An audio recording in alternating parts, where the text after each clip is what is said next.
Assalamualaikum warahmatullahi wabarakatuh. Bertemu lagi dengan saya, Supriyanto, guru SMK Negeri 9 Garut.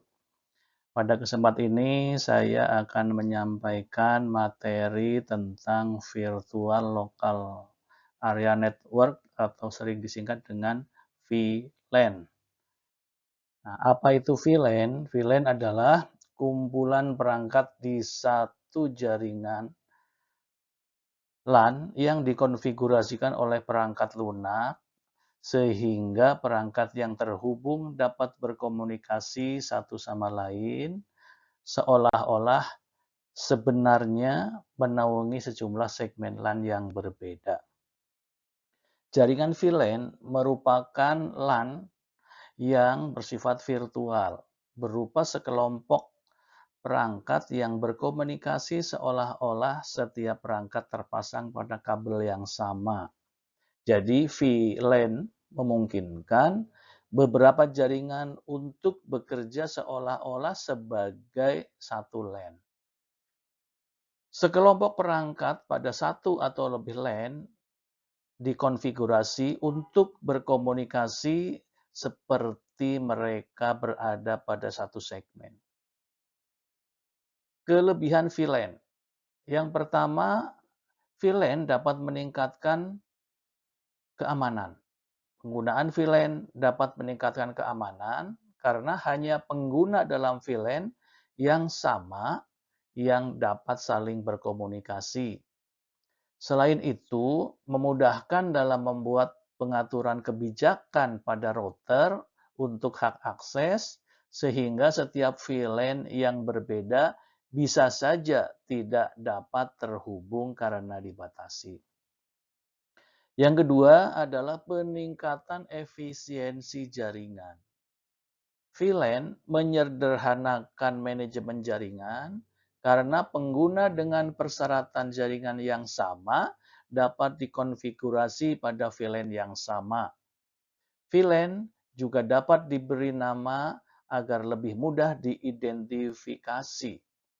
Selain itu, VLAN dapat mengurangi latensi jaringan sehingga dapat menghemat sumber daya jaringan dan meningkatkan efisiensi jaringan.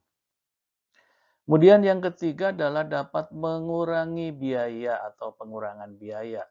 VLAN mengurangi kebutuhan akan peningkatan jaringan yang mahal seperti pengadaan router dan switch yang banyak sehingga dapat menghemat biaya. Kemudian yang keempat, performa menjadi lebih baik. Ya.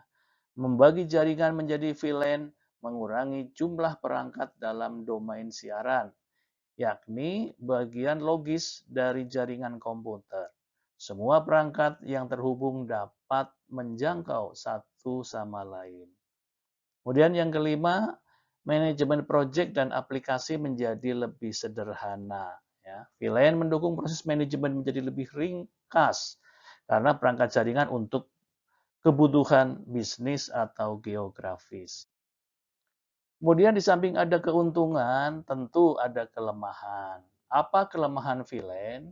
Yang pertama, seluruh VLAN akan terkena dampak jika jaringan utama bermasalah. Kemudian yang kedua, data yang dikirim secara broadcast terkirim ke semua LAN, ke semua VLAN. Yang ketiga, menurunkan kinerja DHCP atau Dynamic Host Configuration Protocol. Yang keempat, tidak mampu mengamankan aliran data. Dan yang kelima adalah keterbatasan peralatan. Yang berikutnya, jenis-jenis VLAN. Paling tidak ada 5. Yang pertama adalah default VLAN. Default VLAN adalah kondisi di mana semua port yang terdapat pada switch menjadi anggota VLAN setelah switch dinyalakan. Default VLAN pada switch adalah VLAN 1.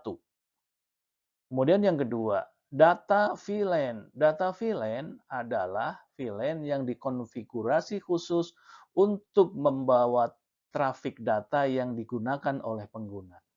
Trafik di VLAN ini terpisah dengan trafik lainnya. Kemudian yang ketiga, Voice line. Voice line adalah VLAN yang dikhususkan untuk komunikasi suara dan akan memberikan prioritas utama dibandingkan dengan datanya.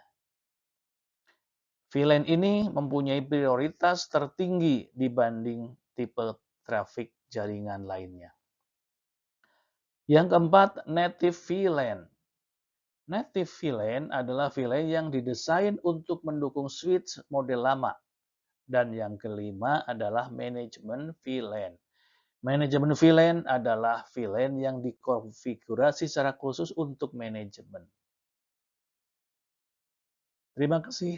Demikian yang dapat saya sampaikan. Terima kasih atas perhatiannya. Kurang dan lebihnya mohon maaf. Billahi taufik wal hidayah. Assalamualaikum warahmatullahi wabarakatuh.